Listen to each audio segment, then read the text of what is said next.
Philippa inherits abandoned mountain house, but upon arriving he faints at what was hidden there. David Mitchell gripped the steering wheel tightly as he drove along the winding roads of the Blue Ridge Mountains, carrying only a green backpack and the heavy heart of someone who had lost all hope in life.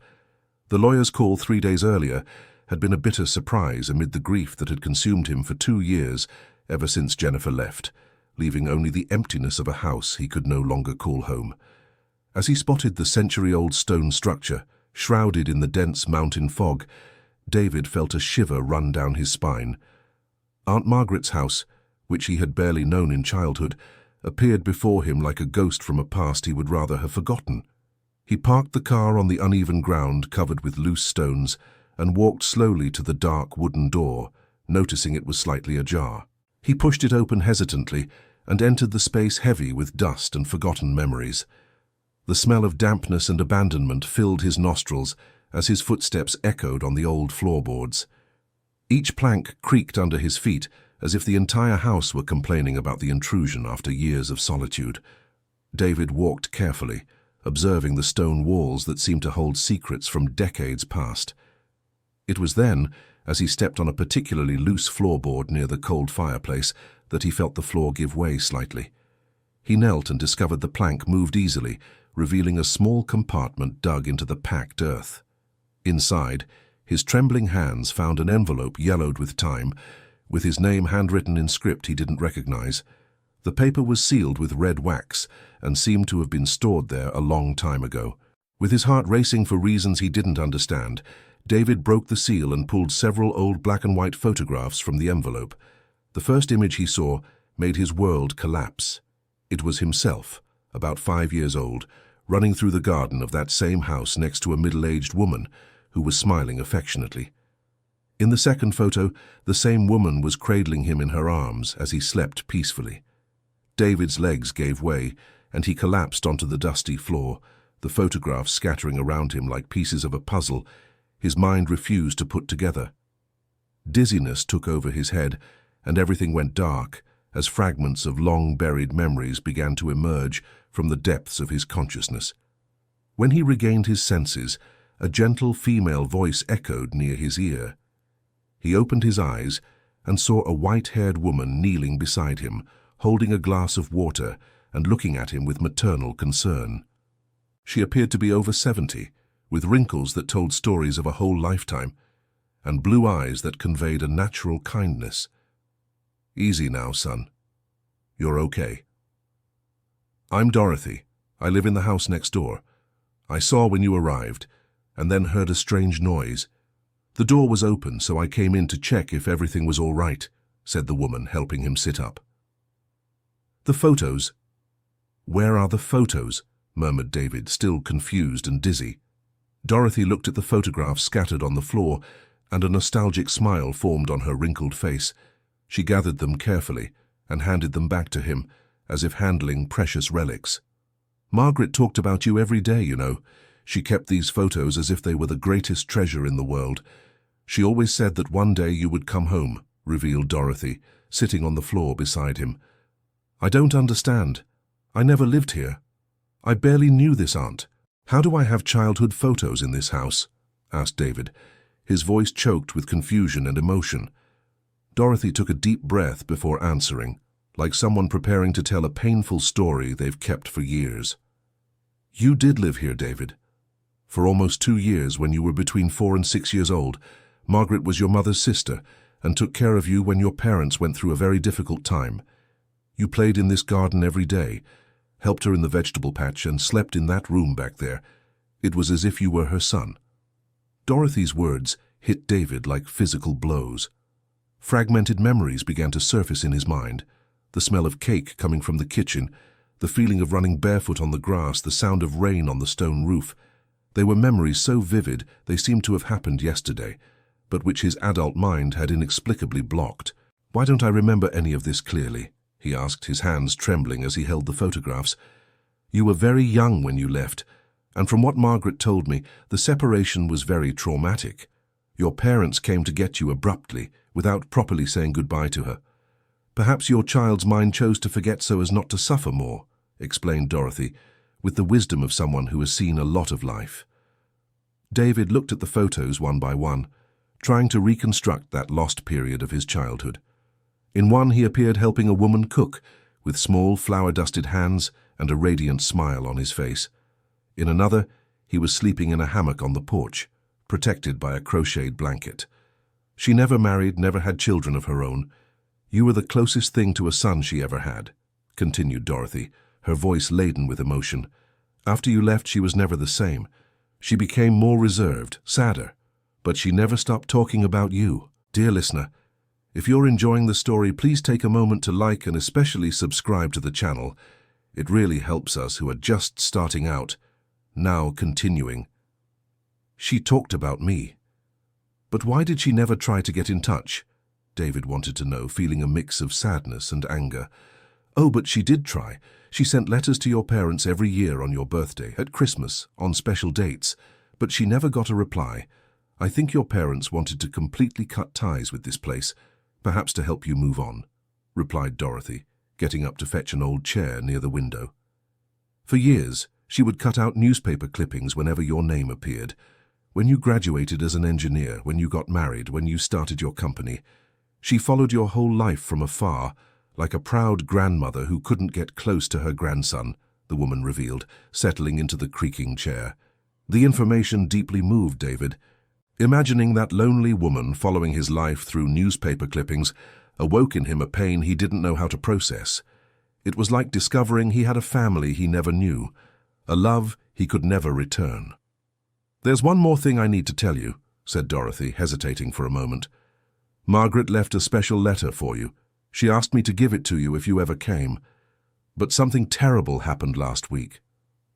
What happened? Asked David, bracing for another revelation. 2 elegant men in suits came here saying they were your cousins. They entered the house when I wasn't there and took several things, including that letter. They said they had a right to the inheritance too, and that they were going to contest the will, recounted Dorothy, her voice filled with indignation. The anger David felt at that moment was the first genuine and intense emotion he had experienced since Jennifer's departure. It was as if something inside him had awakened from a deep and painful sleep. His fists clenched involuntarily, and a determination he hadn't felt in years began to take hold of his chest. Who are these men? Do you know them? He asked, his voice firmer than before. They are Robert's sons, Margaret's younger brother. Their names are Brian and Stephen. They never visited her while she was alive, never cared when she fell ill these past months. They only showed up when they learned about the inheritance through the attorney, explained Dorothy with contempt in her voice. Where do they live? In the city, in Asheville. They have a small real estate business office there. But from what I've heard, they're not doing too well financially, the woman replied. David stood up from the floor, carefully storing the photographs in the pocket of his red jacket. The discovery of those images had changed something fundamental inside him. For the first time in 2 years, he had a purpose, a mission that went beyond simply existing day after day. Dorothy, can you give me more specific information about these men? Address, phone number, anything that might help me find them. Of course, dear. But be careful. They seemed like unscrupulous people. When they were here, they rummaged through the whole house, broke a few things and treated everything with great disrespect, the lady warned, heading to her own house to fetch the information. While he waited, David explored his aunt's house in more detail. Each room seemed to awaken new fragmented memories. In the kitchen, he vaguely remembered the smell of homemade bread. In the back bedroom, he recognized the window through which he used to watch the mountains in the distance. It was as if his soul had kept these memories in a safe place, waiting for the right moment to bring them back. Dorothy returned with a paper on which she had written the address and phone number of the cousin's office. She also brought a cup of hot coffee and some homemade cookies, insisting that he eat something before leaving. Margaret would be so happy to know you came back home, said Dorothy, watching David eat the cookies. She always believed that one day you would remember this place and come looking for your roots. What was she like? As a person, I mean, asked David, realizing he wanted to know more about that aunt who had been so important in his life. Margaret was a very special woman, generous, patient, always willing to help those in need. This house was always full of people she took in, neighbors with problems, lost children, people going through hard times. She had a gift for caring for others, Dorothy recounted with affection in her voice. She cared for injured animals, made home remedies for everyone in the area, mediated fights between families. It was as if she was born to be a mother to the whole world. But what she wanted most was to have you back, the woman added, wiping a tear that ran down her wrinkled face. Dorothy's words made David understand that he had lost much more than he imagined. Not only had he forgotten a dear aunt, but a second mother who loved him unconditionally and never stopped waiting for him. "I will get that letter, Dorothy, and I will find out what else they took from here. Margaret deserves someone to defend her memory," declared David, feeling an inner strength he hadn't experienced in a long time. "Be careful, son. And remember, you will always have a home here. Margaret left very clear instructions about that in the will. This house is yours and no one can take that from you," Dorothy reassured him, hugging him like a mother hugs a son who returns home after a long time. David set off for Asheville, with his heart torn between the pain of discovery and the determination to recover what had been stolen. During the winding journey through the mountains, the photographs in his pocket seemed to burn against his chest, constantly reminding him that his life had been built on an incomplete foundation. Arriving in town, he had no trouble finding the small real estate office run by his cousins. It was a modest establishment, squeezed between a bakery and a clothing store on a busy commercial street. Through the window, he could see two middle-aged men talking animatedly, apparently discussing some important business. He took a deep breath and pushed the door, causing a small bell to ring announcing his entry. The two men looked in his direction with curiosity. One of them, taller, with a trimmed mustache, approached with a commercial smile on his face. "Good afternoon. How can we help you? Are you looking for property in the area?" asked the man, extending his hand. "I'm Brian Mitchell." "I'm David Mitchell. I think you know that last name," he replied curtly, ignoring the outstretched hand. Brian's smile vanished immediately, and the other man, who must have been Stephen, rose from the chair where he was sitting. The two exchanged a quick glance, clearly uncomfortable with the unexpected situation. "Ah, you're Margaret's nephew," said Stephen, trying to mask his nervousness. "You got here quickly." "Where is the letter you stole from her house?" asked David directly, without beating around the bush. "What letter?" "I don't know what you're talking about," replied Brian, but his body language betrayed that he was lying. "You broke into our aunt's house, rummaged through everything, and took documents that don't belong to you." "The neighbor saw you leaving with a box of papers," pressed David, taking a step forward. The two cousins looked at each other again, clearly bothered at having been discovered so quickly. Stephen, the shorter and stockier of the two, decided to adopt a more aggressive posture. "Look here, cousin. We have as much right to that inheritance as you do. Margaret was our aunt too, and we're her brother's children. You disappeared from the family's life decades ago, and now you show up wanting to take everything," said Stephen, crossing his arms. "You never visited her. You never cared when she was sick, and now you want to claim an inheritance she specifically left to me?" retorted David, feeling the anger grow in his chest. "The thing is, there are laws, cousin. Family inheritance isn't that simple, and if you want to get your little papers back, you'll have to negotiate with us," said Brian, smiling again, but now with malice. "What do you want?" asked David, trying to stay calm. "Half the value of the property. The house is worth a good amount, especially with all this real estate appreciation in the area. You pay us our share, and we return everything we took from the house," proposed Stephen. "And if I don't accept?" "Well, then things could get more complicated. We could contest the will in court, claim our aunt wasn't in her right mind when she made the document. These things can take years to resolve," threatened Brian. David realized he was dealing with people who had no scruples and would use any means to get money. The idea that they could tarnish Margaret's memory with false claims about her sanity enraged him even more. "You have 1 week to return everything you stole. If you don't, I'll go to the authorities and you'll have to explain to a judge why you broke into private property," threatened David, heading for the door. "You can't prove anything, cousin," shouted Stephen behind him. "We'll see," replied David, leaving the office with his blood boiling in his veins. Back in the car, he called the attorney handling the inheritance and reported the entire situation. Attorney Richard Thompson listened attentively and was outraged by the cousins' conduct. "This is absurd, Mr. David. They have no legal right to this inheritance." Margaret was very clear in her provisions. "But there is one thing she asked me to reveal only in case of family conflicts," said the attorney on the other end of the line. "What is it?" "Your aunt foresaw this might happen. She left specific instructions about the existence of a second, more detailed will, hidden in the house itself. This document can only be opened in the presence of 3 specific witnesses she named," explained Attorney Richard. "Who are these witnesses?" "One is the neighbor, Mrs. Dorothy. Another is Mr. George, who was the mail carrier for the area for 40 years and knew your aunt well. The third she referred to only as the man who mends broken hearts." "I must confess I didn't understand that reference," admitted the attorney. David felt a mix of hope and curiosity. If a second will existed, it could definitively resolve the cousins' issue. But first he would need to decipher who the third witness was. Where exactly is this second will hidden? The instructions only say it is where the flames of love never die. "Your aunt had a very poetic way of expressing herself," said Attorney Richard with a smile in his voice. David thanked him for the information and immediately returned to the Mountain House. The entire way back, he tried to decipher the riddles left by Margaret.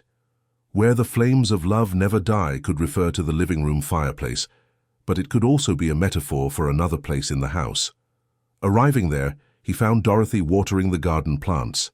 She was happy to see him back, and was outraged when she learned of the cousins' stance. Those two have always been like that since they were little, greedy and without character. Margaret suffered greatly from the shame she felt for them, Dorothy recounted, shaking her head in disapproval. "Dorothy, do you know anyone in the area who might be called the man who mends broken hearts?" asked David. The woman thought for a moment, then her face lit up with recognition. "Of course, it must be Dr. William. He was a psychologist here in the area for over 20 years. He retired not long ago, but he was always known for helping people with emotional problems." "Margaret sought him out a few times," replied Dorothy. "Where can I find him?" "He lives in a yellow house on the outskirts of town, near the St. Joseph Church. He's a very kind gentleman, must be in his early 70s now," informed the neighbor. David decided to look for the second will first, before gathering the witnesses. He spent the rest of the day meticulously exploring every corner of the house, paying special attention to the fireplace and the areas near it. It was while examining the side wall of the fireplace that he noticed something strange. One of the stones seemed slightly misaligned from the others. He pressed it lightly and discovered it moved. Carefully, he managed to remove it completely, revealing a small niche carved into the wall. Inside the niche, he found a sealed envelope, with his name written in the same handwriting as the photographs. The envelope was thicker than the first, suggesting it contained several documents. Beside it, there was also a small, hand-carved wooden box. He opened the box first and found inside it a simple gold ring, a chain with a heart-shaped pendant, and a very old, worn-out little cloth doll. Picking up the doll, he had a sudden flashback. He remembered giving that doll as a gift to his aunt when he was a child, saying it was to take care of her when he wasn't around. The emotion was so intense, he had to sit on the floor for a few minutes. The memories were coming back clearer and clearer. Him and Margaret playing in the garden, her reading him stories before bed, the two of them cooking together in the small but cozy kitchen. With trembling hands, he opened the sealed envelope. Inside were several handwritten pages and an official-looking document that appeared to be the second will mentioned by the attorney. But before reading anything, he decided he should follow Margaret's wishes and gather the 3 witnesses as she had requested. The next day, Dorothy accompanied him to find Mr. George, the former mailman. They found him tending his small vegetable garden at a simple house in the town center. The man, nearly 80 but still sharp and active, was moved to hear about David. "Margaret talked about you so much. I personally delivered dozens of letters she sent to your parents over the years. I never understood why there was never a reply," said Mr. George, inviting them in for coffee in his modest kitchen. "She really never gave up on keeping in touch with me. Never. Every year on your birthday, she would go to the post office to send a letter. She always hoped that one day you would answer. She would get very sad when the letters came back unanswered, but the next year, there she was again, with a new letter," recounted the elderly man, his eyes moist. Mr. George immediately agreed to be one of the witnesses for the opening of the second will. He had been a close friend of Margaret's and wanted to honor her memory. The next step was to find Dr. William. The yellow house was on a quiet street, surrounded by a well-kept garden full of colorful flowers. The man who answered the door appeared to be about 75, with completely white hair and kind eyes behind reading glasses. "Are you David?" asked Dr. William before he could even introduce himself. "Yes. How did you know?" "Margaret showed me your photos many times. She spoke of you with such love. Please come in. I've been expecting this visit for years," said the psychologist, inviting them inside. Dr. William's living room was cozy, full of books and plants. He received them with tea and homemade cookies, showing the same kindness he had probably offered his patients during decades of his career. "Margaret came to me for the first time about 15 years ago. She was suffering greatly from missing you. She said she couldn't understand why your parents never answered her letters," recounted Dr. William. "Did you see her for a long time?" "Not as a regular patient, but she would come to talk with me a few times a year, especially on important dates, your birthday, Christmas, Children's Day. She needed someone to share the pain of the separation," explained the psychologist. "And what did you think of her situation?" "It was evident that she had developed a very strong maternal bond with you. To her, you were the son she never had.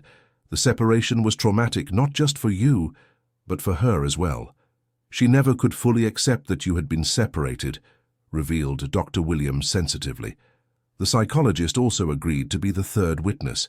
He confessed that Margaret had mentioned the possibility of family conflicts after her passing, and that he should be prepared to help when necessary. On the day scheduled for the official opening of the second will, David was nervous but determined.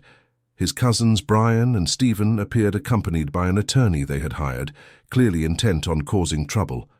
"This is ridiculous. There is no valid second will," protested Brian as soon as attorney Richard Thompson explained the procedure. "The law allows for multiple wills, provided they are properly validated by the appropriate witnesses," patiently explained Margaret's attorney. The three witnesses confirmed his identity and recounted their relationships with the deceased. Dorothy told of years of friendship and being neighbors. Mr. George spoke about the letters he delivered for decades, and Dr. William revealed the psychological counseling he offered to the woman grieving the separation from David. When the envelope was finally opened in front of everyone, the contents revealed provisions even more specific than the first will. Margaret not only left the house and property entirely to David, but also included a sum of money kept in a local bank and all her personal possessions. More importantly, the document included a special clause that no one expected. Any attempt to contest it by the cousins would result in an automatic donation of part of the estate to local charitable institutions. It was as if Margaret had anticipated exactly what would happen and taken steps to protect her true heir. The cousin's lawyer tried to question the document's validity, but the three witnesses were categorical in confirming that these were indeed Margaret's final wishes. Legally defeated, Brian and Stephen had no choice but to return everything they had taken from the house. 2 weeks later, David finally gained access to the personal letter Margaret had written for him. He decided to read it alone in the bedroom where he had slept as a child, sitting on the same bed where she used to tell stories to lull him to sleep. Dear listener, if you are enjoying the story, please take a moment to like and especially subscribe to the channel. It helps us a lot as we are just starting out, now continuing. The letter began simply. My dear David, if you are reading this, it means you have finally come home. From there, Margaret told the whole story of the period he had lived with her, explaining the circumstances that led his parents to leave him in her care and then to take him back. According to the letter, David's parents were going through a severe marital crisis and had decided to separate temporarily.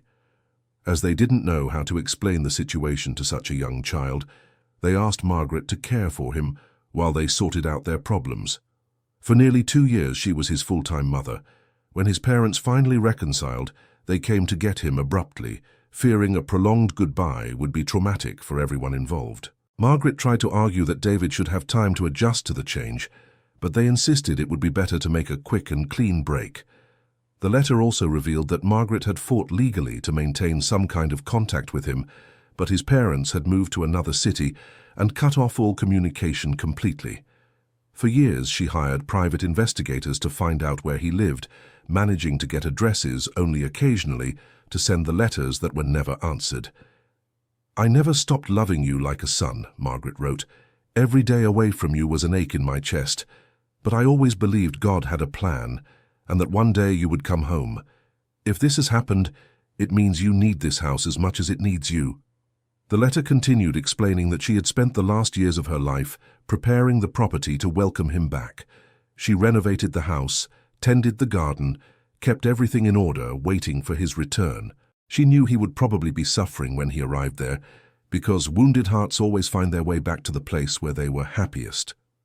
Margaret also revealed in the letter that she had followed his entire life through newspaper clippings and information she could discreetly obtain. She knew about his marriage to Jennifer, about the success of his engineering firm, and also about the recent loss he had suffered. "I know you are going through a very difficult time," she wrote. "The pain of loss is something we know well, you and I, but I want you to know that this house is here to heal you, just as one day it healed a small child who arrived here lost and frightened." The last part of the letter contained specific instructions about how she wished the property to be used. Margaret dreamed that the house would once again become a place of refuge, as it had been during her lifetime. She wanted David to consider the possibility of opening its doors to people in need, just as she had always done. "It doesn't have to be anything grand," she explained in the letter.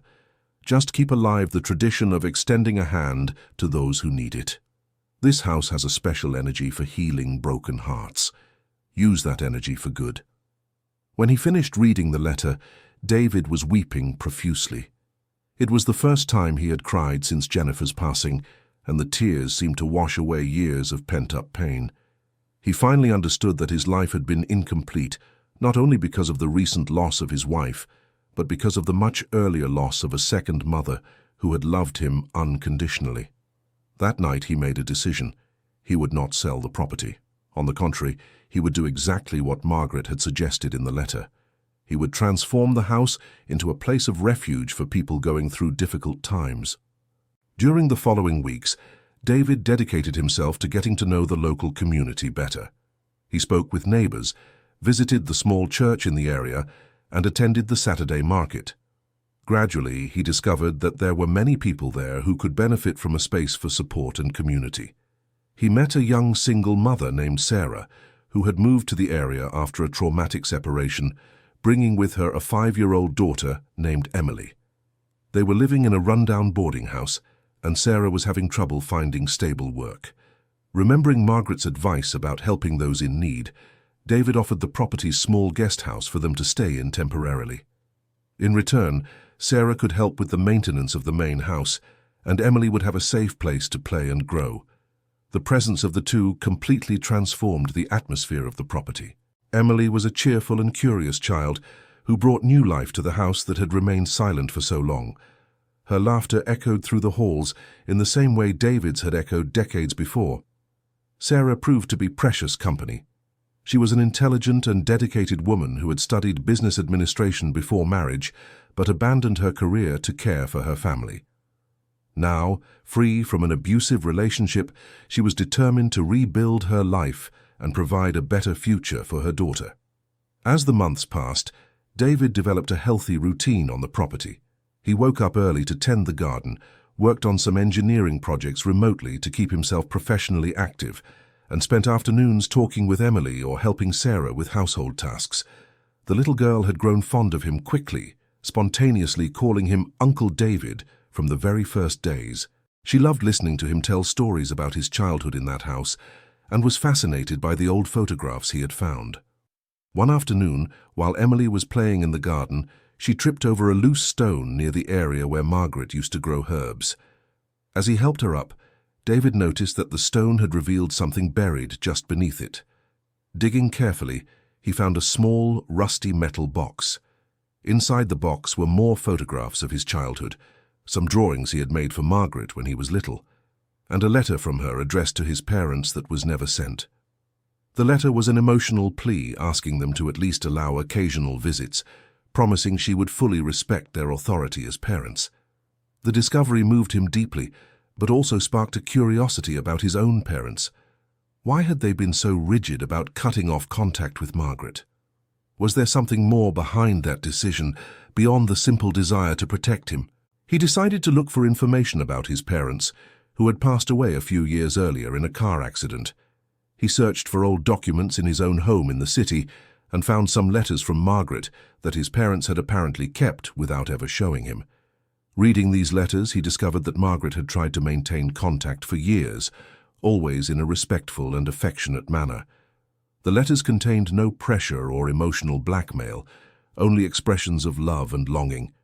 There was no justification for the total communication cut-off his parents had imposed. The discovery left him with conflicting feelings about his parents. On one hand, he understood they had tried to protect him from a complex situation.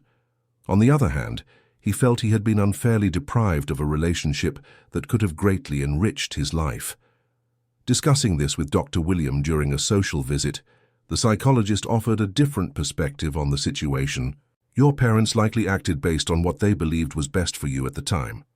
Often, the decisions we make as parents are imperfect, but they are made with love and good intention, reflected Dr. William. But they deprived me of getting to know better a person who loved me so much. I could have had a wonderful relationship with Margaret all these years, argued David. That's true. But it's also possible that if you had maintained contact with her your whole life, you wouldn't value this rediscovery as much now. Sometimes things happen at the moment we need them most, the psychologist replied wisely. Dr. Williams' reflection made sense.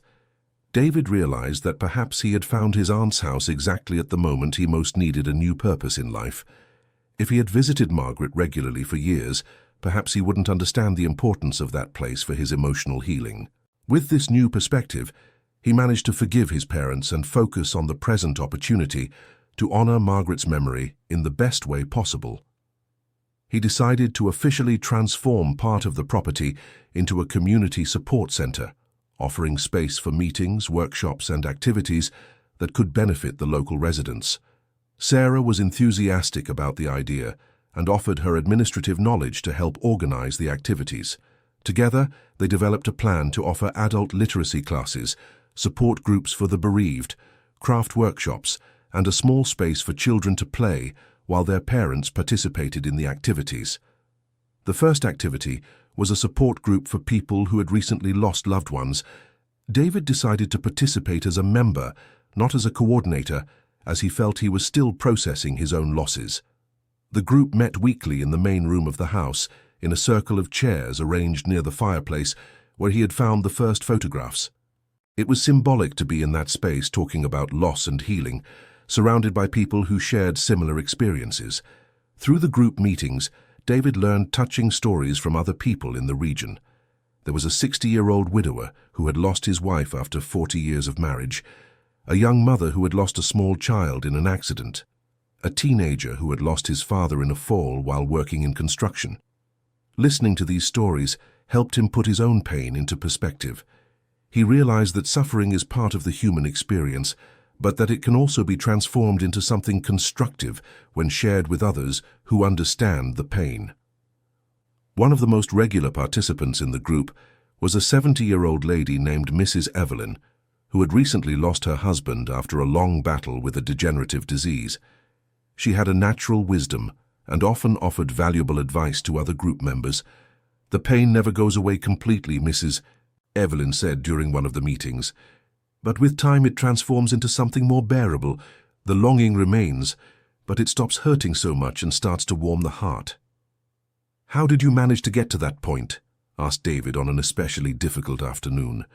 "By doing exactly what we're doing here, talking about our departed with people who understand, keeping their memories alive through stories, and finding ways to use our pain to help others who are starting this journey," the lady replied simply.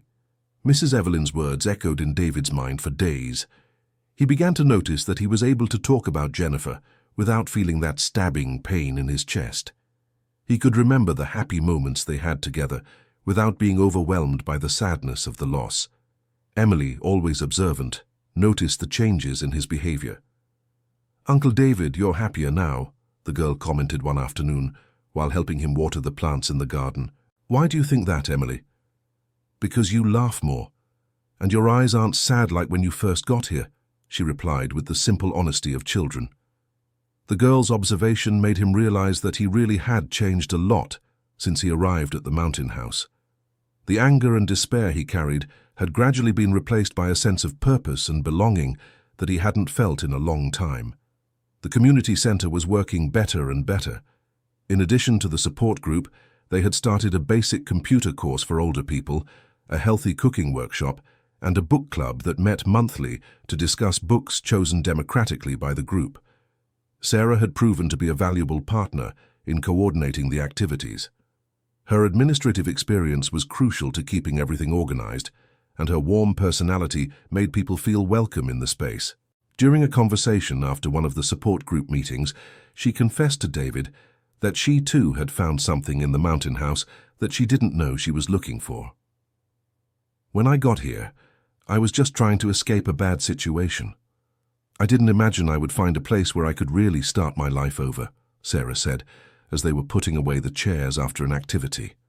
"And did you find it?" asked David. "I'm finding it, a little more each day, and I think part of that is because of the energy of this place. It's as if the house really has the power to heal people," she replied, looking around the room fondly. "Margaret always said this house had a special energy for healing broken hearts." "I think she was right," David agreed. The conversation made him reflect on how his life had changed since he arrived there. Not only had he found a new purpose, but he had also regained the ability to connect emotionally with other people. During the 2 years after Jennifer's departure, he had completely isolated himself. Now he felt part of a community. One winter afternoon, while organizing some of Margaret's documents in the makeshift office he had set up in one of the rooms, he found a folder containing correspondence with several charitable institutions in the region. He discovered that his aunt had been far more active in charitable work than he had imagined. Among the letters, he found recent correspondence with an orphanage in a neighboring town. The director of the institution was thanking Margaret for a donation she had made and mentioned that any additional support she could offer would always be welcome. The discovery planted a seed in David's mind. Perhaps they could expand the community center's activities to include some kind of support for the orphanage. He discussed the idea with Sarah, who was immediately enthusiastic. "We could organize fundraising campaigns, educational workshops, even have some of the children here for outdoor activities," Sarah suggested. They decided to visit the orphanage to better understand its needs. The institution housed about 20 children between the ages of 5 and 15, most of them orphans or removed from families unable to care for them properly. The director, a middle-aged woman named Sister Patricia, welcomed them warmly and was moved to learn they wanted to continue the work Margaret had started. "Mrs. Margaret was a very special person to us. Whenever she could, she would bring donations of clothes, toys, or food, but what the children loved most were her visits. She had a special way of talking with them," the nun recounted. "What kind of needs do you have currently?" asked David. "A little bit of everything. Clothes, school supplies, toys. But the greatest need is for attention and affection. Many of these children arrive here with deep emotional trauma," explained Sister Patricia. During the visit, Emily met some of the children staying there and had fun playing with them. The girls' spontaneous joy spread to the other children, creating an atmosphere of laughter and fun that hadn't been seen at the orphanage in a long time. "Emily has a natural gift for connecting with other children," Sarah remarked, watching her daughter play. "Margaret had that gift too, but with people of all ages," David recalled, thinking of the stories Dorothy had told about his aunt. They established a regular partnership with the orphanage. Once a month, they would host a group of children at the mountain house for outdoor activities, craft workshops, and special meals prepared by Sarah. The children loved exploring the garden, playing among the trees, and listening to the stories David would tell about his own childhood in that place. One of the children who stood out most during these visits was an 8-year-old boy named Nathan. He was quiet and introspective, with a sadness in his eyes that reminded David of the one he himself carried when he first arrived at the house. Nathan had recently come to the orphanage after his parents died in a traffic accident. He was an intelligent and sensitive child, but he was clearly suffering from the loss and adapting to the new environment. During one of the visits, Nathan sat alone under the large tree in the center of the garden, watching the other children play. David approached and sat down beside him. "Don't you want to play with the others?" David asked gently. "I don't feel like it," Nathan replied, looking at the ground. "I understand. When I was a child and lived here, sometimes I also preferred to be alone under this tree," David shared. "Why?" asked the boy, looking up for the first time. "Because I was sad and confused. I had lost my family and didn't understand why bad things happened to people," David explained honestly. Nathan looked at him with renewed interest. "And what made you feel better?" "The aunt who took care of me. She taught me that it's normal to feel sadness when we lose people we love, but that the sadness doesn't have to last forever. She showed me that we can transform our pain into something good," replied David. "How?" Nathan wanted to know. "By helping other people who are going through the same thing. When we take care of others, our own pain becomes more bearable," explained David. The conversation with Nathan made him realize he had found his own way to honor Margaret's memory. Just as she had cared for him when he was a lost and frightened child, he could now care for other people going through similar situations. During the following months, Nathan became a special visitor to the house. Besides the monthly visits with the orphanage group, David managed to get permission to bring him individually a few times a week. The boy felt more comfortable in small groups and gradually began to open up about his feelings and fears. Emily and Nathan developed a special friendship. Despite the age difference, they had personalities that complemented each other well. Emily was outgoing and cheerful, while Nathan was more thoughtful and calm.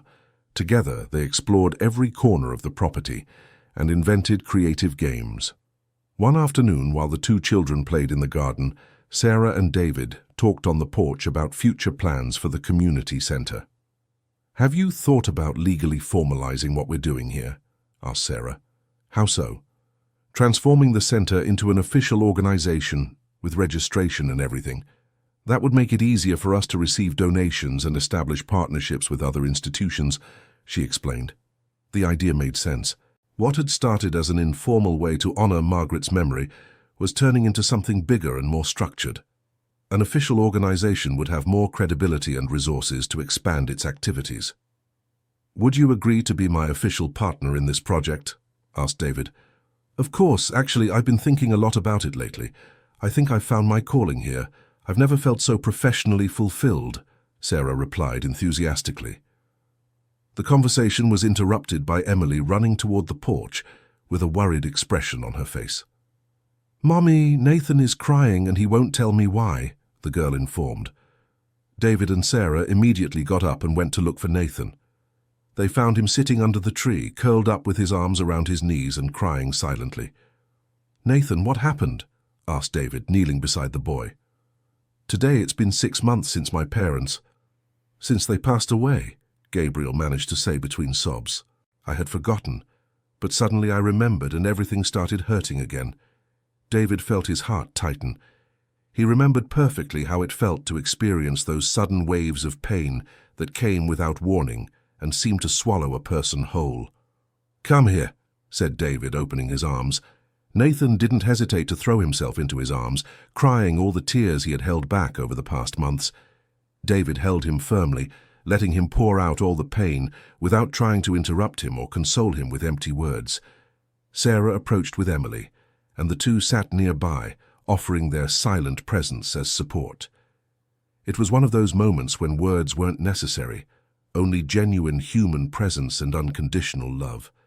When Nathan finally stopped crying, David began to tell him about his own experience with loss.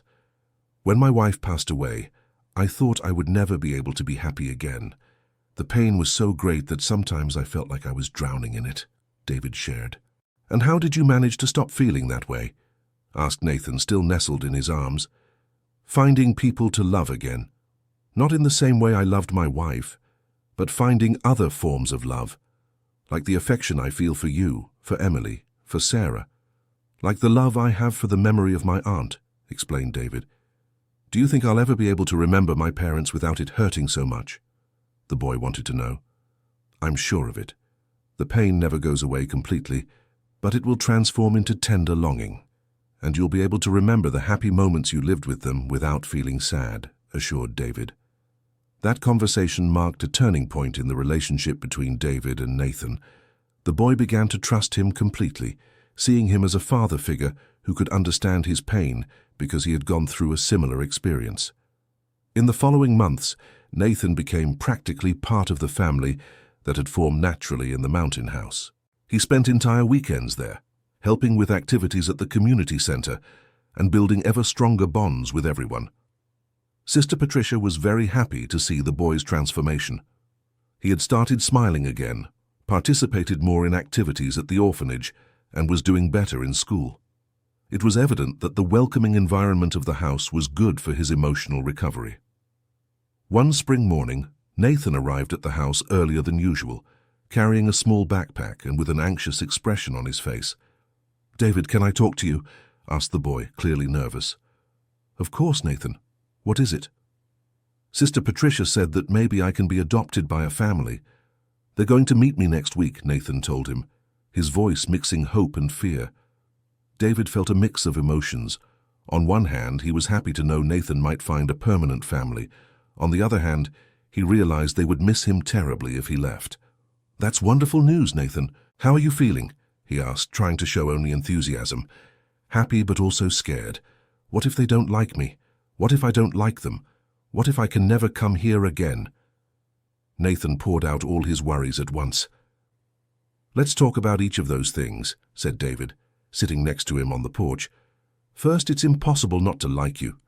You're an intelligent, caring, and brave boy. Any family would be happy to have you as their son." "What if I don't like them?" insisted Nathan.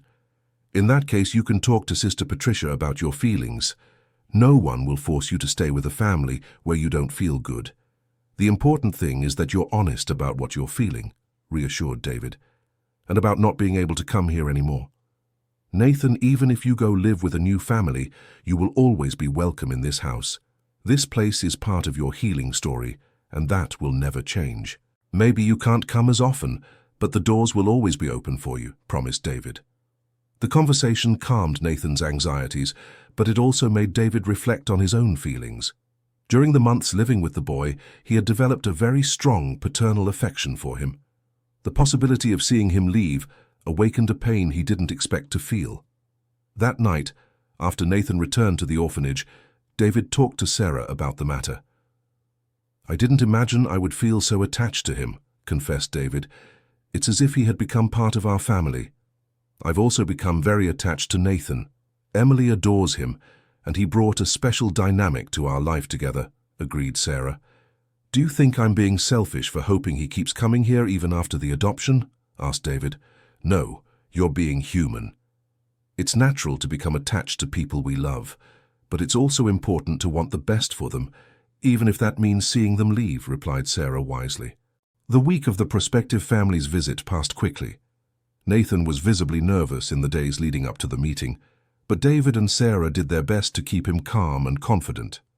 The family interested in adopting Nathan was a middle-aged couple who had been unable to have biological children and had 2 teenage daughters who had been adopted a few years prior. They lived in a nearby town and had experience adopting children who had been through trauma. Dear listener, if you're enjoying the story, please take a moment to like and especially subscribe to the channel. It helps us a lot as we're just starting out. Now, continuing. The first meeting took place at the orphanage and was relatively successful. Nathan liked the family and they showed genuine interest in getting to know him better. A second meeting at their home was scheduled for the following weekend. On the eve of the visit, Nathan spent the day at the mountain house, enjoying what could be one of his last moments in that environment, which had become so important for his healing. "I'm going to miss you all so much," said Nathan during dinner, specially prepared by Sarah. "We'll miss you too, but you'll always be in our hearts and this house will always be your home too," replied David, trying to control his emotion. Emily, who had been quiet throughout the meal, finally spoke. "Nathan, do you promise you'll come visit us?" "I promise," said the boy, extending his pinky to her, and she did the same, sealing the childish promise. The visit to the family went very well. Nathan adapted easily to the environment and got along well with his older sisters. The couple showed great sensitivity in dealing with his emotional needs and expressed interest in maintaining his therapeutic activities, including visits to the Mountain House. 2 weeks later, Nathan moved permanently to his new family. It was an emotional farewell, but also full of hope. He had found not only loving parents, but also sisters who welcomed him with open arms. As promised, Nathan continued to visit the Mountain House regularly. His new parents understood the importance of that place in his healing process and made a point of maintaining the tradition. The visits became special occasions where he shared his experiences with his new family and continued participating in the community center's activities. Nathan's adaptation to his new life was gradual but consistent. He faced some difficult moments, especially in the first few weeks, but the support of his new family, combined with the continuity of his connection to the Mountain House, greatly eased the process.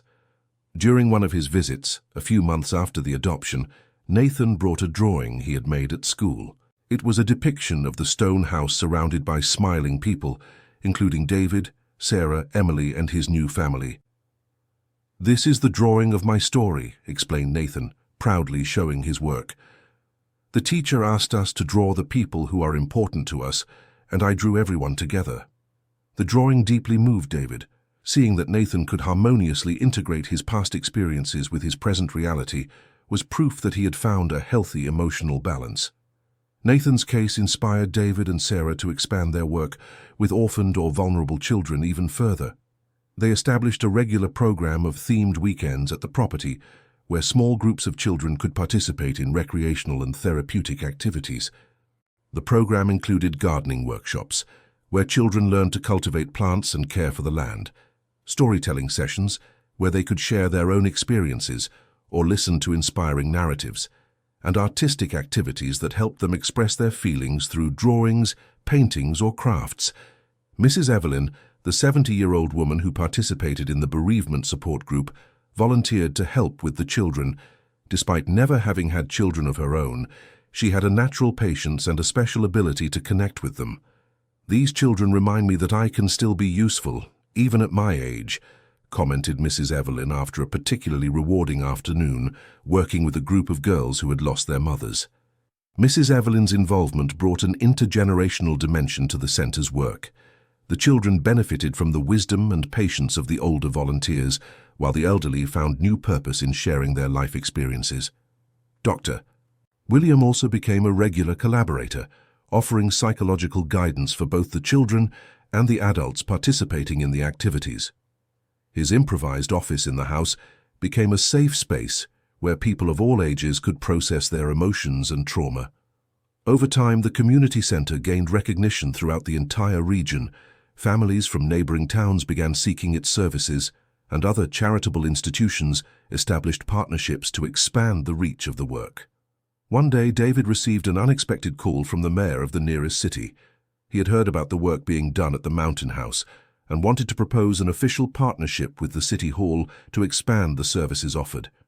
"We would like to include the center in our municipal social assistance program. This would bring public funding for your activities and allow you to serve even more people," explained the mayor during a meeting at the house. The proposal was tempting, but David and Sarah asked for time to consider all the implications.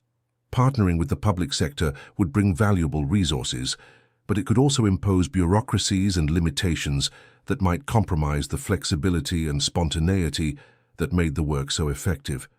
After many conversations and consultations with the volunteers and beneficiaries of the center, they decided to accept the partnership, but with specific conditions that would preserve the project's autonomy and core values. The formalization of the partnership brought significant changes. The center received resources to renovate and expand the facilities, hire some specialized staff, and broaden the variety of services offered. One of the first changes was the construction of a small annex to the main building, with specific rooms for educational activities, a reading space, and an expanded kitchen to prepare meals for larger groups. Sarah officially assumed the position of administrative coordinator of the center. receiving a salary that gave her financial stability while she devoted herself full-time to the work she loved so much. Emily, now 7 years old, practically grew up playing in the center's hallways and had become a kind of junior ambassador for the institution. David maintained his role as general coordinator, but also resumed some engineering projects to contribute financially to the center's sustainability. He discovered he could balance the two jobs well, and that his professional experience was useful for the logistical and planning aspects of the activities. 2 years after the partnership with the City Hall, the center was already serving more than 200 people regularly, including children, adults, and the elderly. The programs ranged from adult literacy to specialized support groups for different types of trauma and loss. One of the initiatives David was most proud of was the mentorship program for young orphans who were leaving the shelters upon turning 18. Many of these young people lacked the family or financial structure to face adult life alone, and the center offered vocational guidance, emotional support, and practical help so they could build their independent lives. One of these young people was a 19-year-old woman named Rebecca, who had arrived at the center shortly after leaving the orphanage. She was smart and determined, but was completely lost about how to start her adult life. "I never had anyone to teach me basic things like opening a bank account, looking for a job, or renting a place to live," confessed Rebecca during one of her first conversations with Sarah. The center developed a specific program to teach these practical life skills, in addition to offering emotional support for young people facing the transition to independence. Rebecca quickly stood out in the program.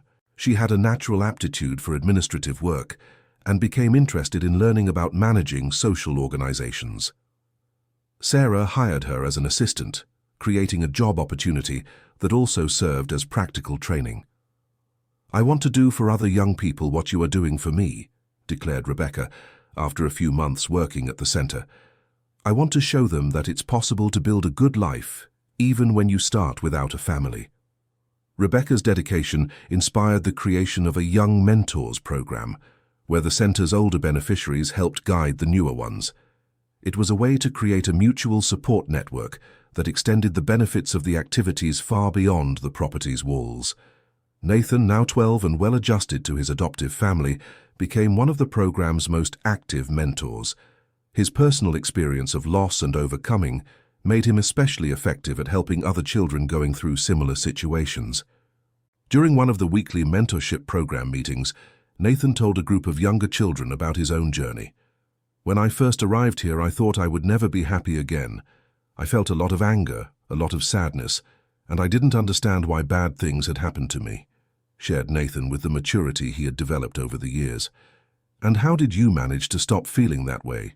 asked a 6-year-old girl who had recently arrived at the orphanage. "I learned that sadness is part of life, but it doesn't have to be the only thing we feel. When I started helping other people, I discovered I could still be useful and make good things happen, and that made me feel better about myself," explained Nathan. Nathan's transformation into a mentor and his ability to help other children represented exactly the kind of positive cycle Margaret had dreamed of when she wrote about using the house to mend broken hearts. One day, during a visit by Nathan to the house, he asked a question that took David by surprise. "David, have you ever thought about adopting a child?" The question stirred reflections David had avoided confronting consciously. During the years working with orphaned children, he had developed deep emotional bonds with several of them, but had never seriously considered the possibility of adoption. "Why did you ask that, Nathan?" "Because you're very good at taking care of children. And I know there are some boys and girls at the orphanage who would really like to have a father like you," Nathan replied sincerely. The conversation planted a seed in David's mind. That night, he discussed the matter with Sarah, who confessed she had already considered the same possibility. "Actually, I've been observing your relationship with the children we care for. You have a very strong paternal instinct, and I think Emily would love to have a brother or sister," commented Sarah. "But are we ready for that step? Adoption is a huge and permanent responsibility," pondered David. "We already care for children every day. The difference would be that one of them would have a permanent home with us," argued Sarah. The idea began to gain strength in the following weeks. They spoke with Dr. William about the psychological aspects of the decision, consulted Sister Patricia about the legal process, and, most importantly, talked honestly with Emily about how she would feel having an adoptive brother or sister. "I really want to have a brother," declared Emily without hesitation. "Can it be Chris? He's really cool and needs a family." Christopher was a 7-year-old boy who regularly participated in the center's activities. He had been an orphan since he was 4 and had been through 2 adoptive families that didn't work out, leaving him with deep emotional scars and a natural distrust of adults. "Why did you choose Christopher specifically?" asked Sarah of her daughter. "Because he's always alone and seems sad, and because he likes to play with me, but he's always afraid I'll leave. If he lived with us, he wouldn't need to be afraid," explained Emily with the logical simplicity of children. Emily's choice made a lot of sense. Christopher was a child who desperately needed stability and unconditional love, and they had demonstrated the capacity to offer exactly that. The adoption process was long and careful. There were interviews with social workers, psychological evaluations, home visits, and a period of gradual adjustment. Christopher initially resisted the idea, fearing another disappointment, but gradually opened up to the possibility. "Are you sure you really want me?" asked Christopher during one of the adjustment visits. "What if I do something wrong?"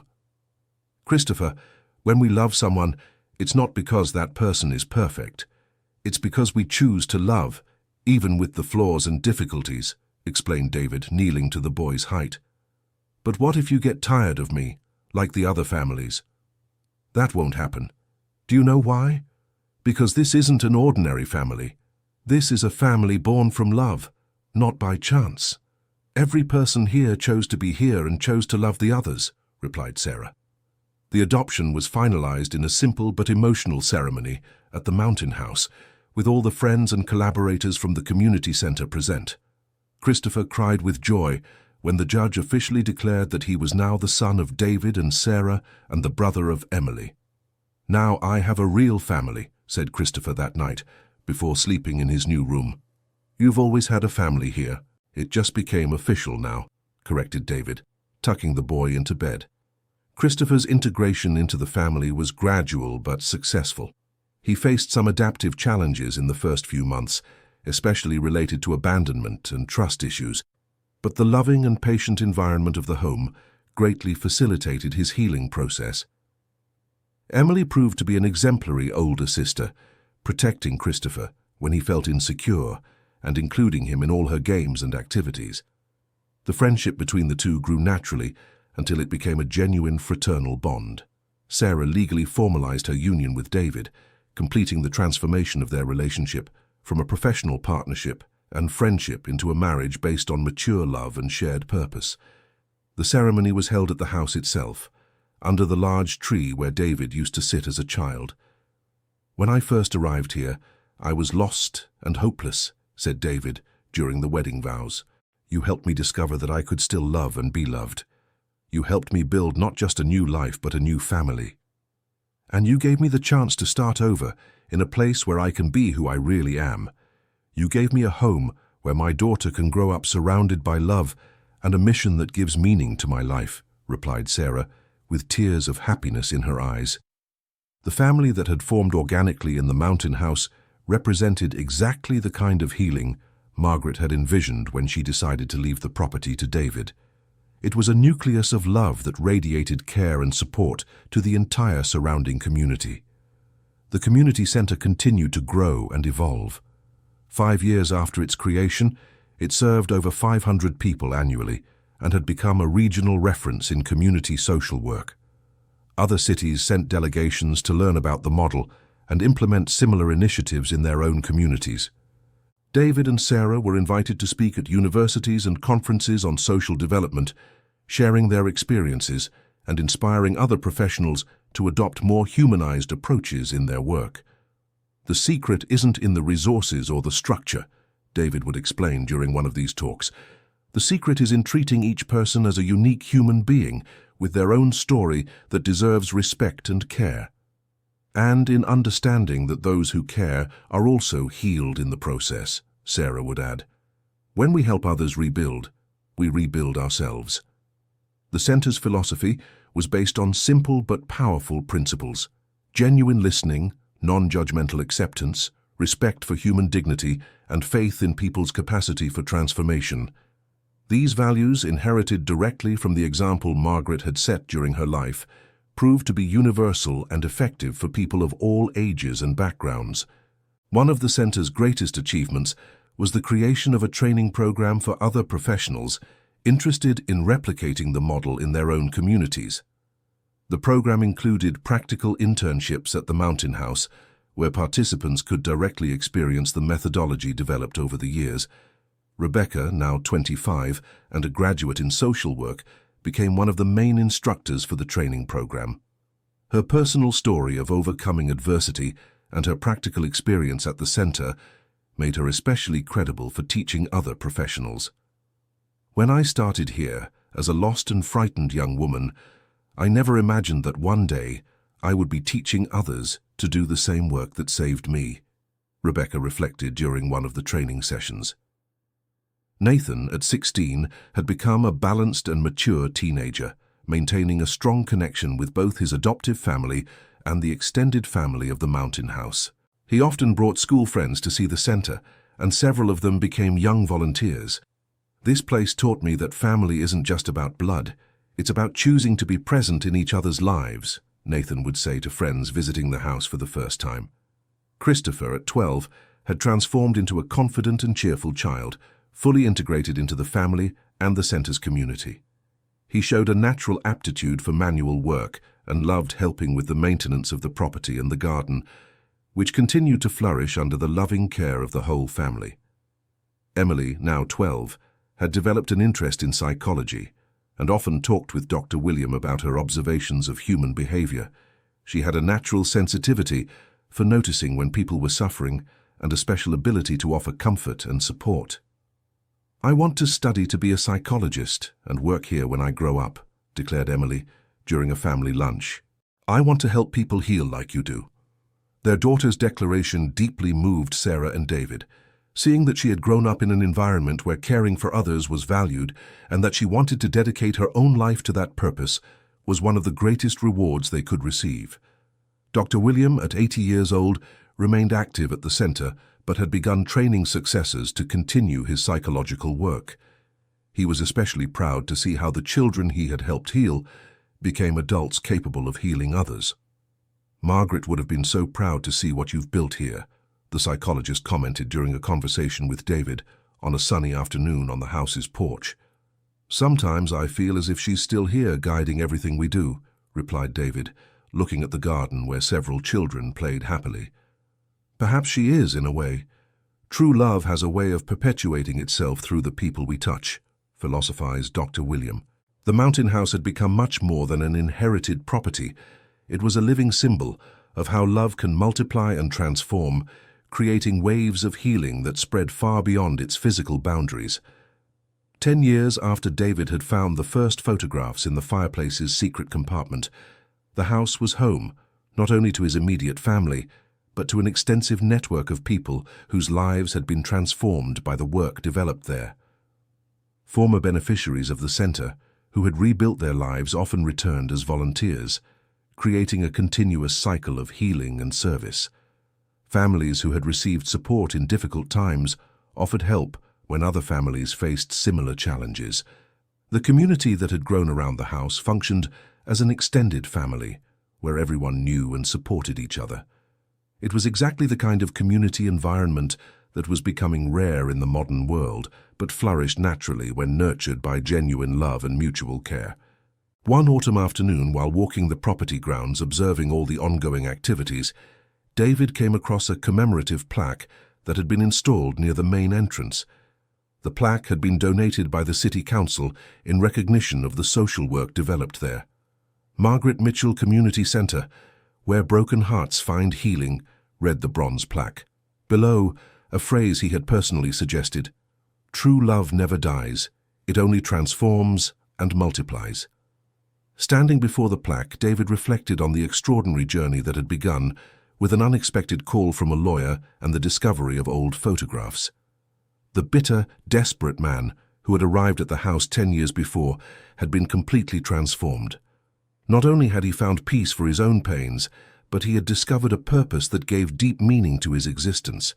Most importantly, he had created a family based on choice and love, not just on circumstances or obligations. Sarah approached from behind and placed her hand on his shoulder.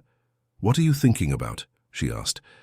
"About how Margaret knew exactly what I needed, even before I knew," replied David, turning to embrace his wife. "She knew because she went through the same experience. She lost you as a child and carried that pain her whole life.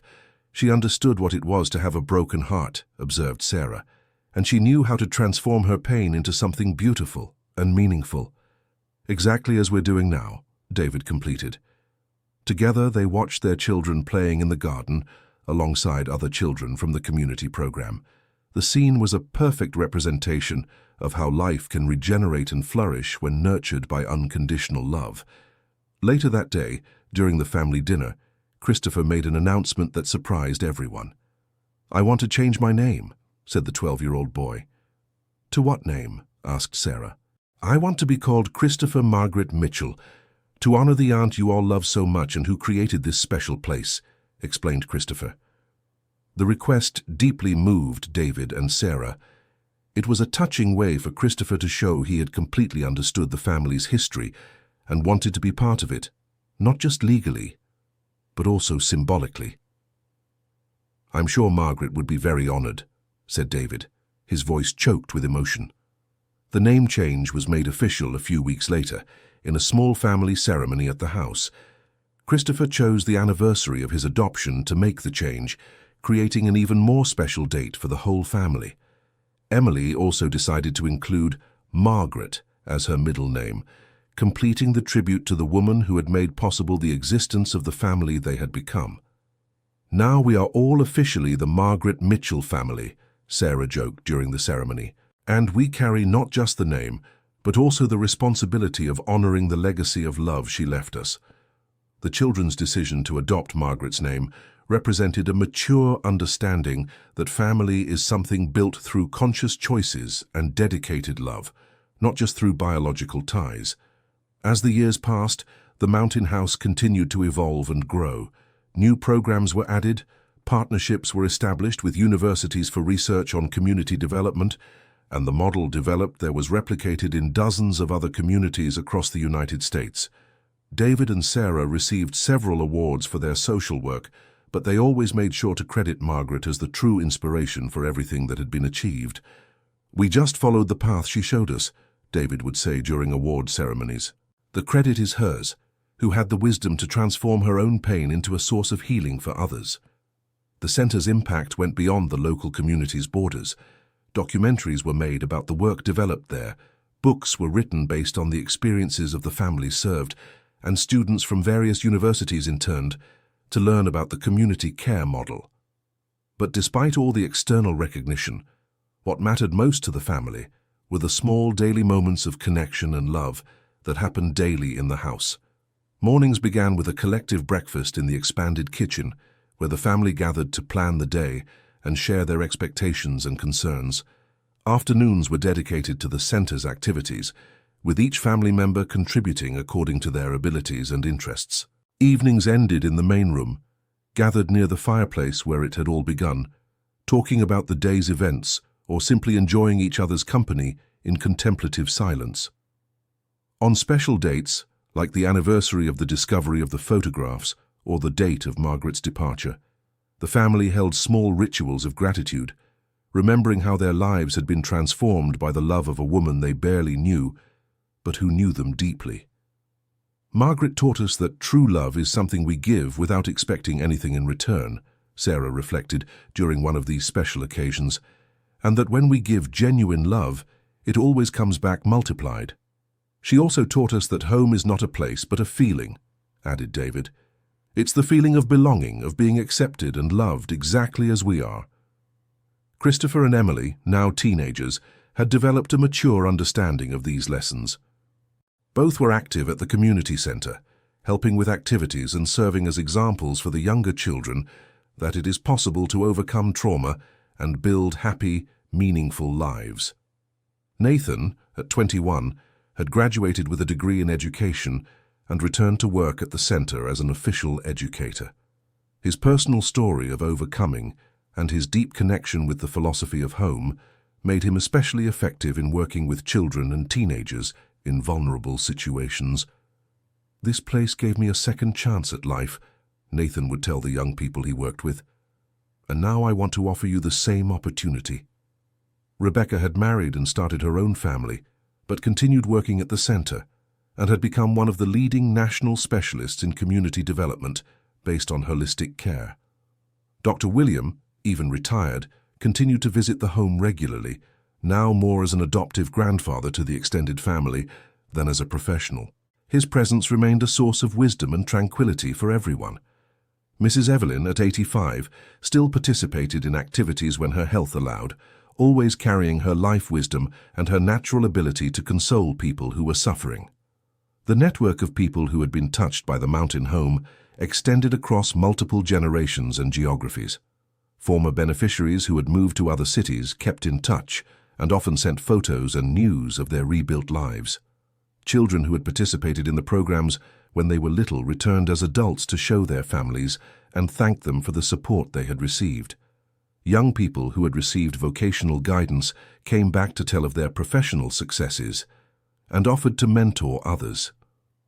It was a living demonstration of how investing in human beings generates returns that multiply exponentially over time. Each transformed life became a source of transformation for other lives, creating a cascade effect of healing and growth. 15 years after David's arrival at the home, the center had served over 3,000 people, directly and indirectly influenced the lives of thousands of others through the multiplier effects of the social work developed. But the numbers, as impressive as they were, did not adequately capture the true impact of the work. What really mattered were the individual stories of transformation: the single mother who regained her self-esteem, the widower who found new purpose, the orphaned child who discovered they could still trust adults. Each of these stories was a testament to the transformative power of unconditional love and genuine care. It was proof that, even in the most difficult circumstances, human beings have an extraordinary capacity to regenerate when offered the right environment for it. One spring morning, David woke earlier than usual and decided to walk the grounds of the property before the rest of the family awoke. It was something he did periodically when he wanted to reflect on life and express gratitude for all he had achieved. Walking through the garden, which was now much larger and more diverse than when he had arrived, he observed the flowers that Margaret had planted decades before and which continued to bloom every spring. They were a perfect metaphor for the legacy she had left, something that kept growing and multiplying long after her departure. He sat under the large tree where he used to take refuge as a child and where he still liked to meditate as an adult. From that point, he could see the entire expanse of the property and all the activities happening there. In the main house, the family was still sleeping peacefully. At the community center, some staff had already arrived and were beginning to prepare the day's activities. In the garden, elderly volunteers tended to the plants and prepared to welcome a group of children who would arrive in the morning. It was a scene of harmony and purpose that represented the complete fulfillment of the vision Margaret had left in her letter. The house had become exactly what she had dreamed, a place where broken hearts found healing and where love multiplied infinitely. Closing his eyes and feeling the gentle morning breeze, David whispered a silent prayer of gratitude. "Margaret, wherever you are, I hope you know your mission has been fulfilled. You taught me that true love never dies, it only transforms, and the love you planted here will keep growing and spreading for generations. Thank you for giving me a second chance at life and for showing me the true meaning of family." When he opened his eyes, he saw Sarah walking toward him, carrying 2 steaming cups of coffee. "I thought you might like some company," she said, sitting beside him on the grass. "I always enjoy your company," replied David, accepting the coffee and intertwining his fingers with hers. They sat there in comfortable silence, watching another day awaken at the house that had become the center of their lives and the home of their hearts. "Have you ever imagined what our life would be like if that call from the attorney had never happened?" Sarah asked after a few minutes. "I'd rather not imagine," replied David. "I believe some things are meant to happen when we are ready for them. Do you think Margaret knew you would come? I think she hoped I would come, and she prepared everything to welcome me in the best possible way when it happened," David reflected, "including leaving those photographs where you could easily find them. Margaret knew that child I was very well. She knew I would be curious enough to explore the house and would eventually stumble upon that loose floorboard."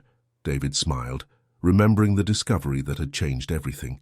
The two laughed at the memory, sharing once more their gratitude for all the seemingly casual events that had led them to that moment of fullness and fulfillment. Christopher appeared on the house's porch, still in his pajamas, looking for his parents. When he saw them under the tree, he ran to join them, followed a few minutes later by Emily.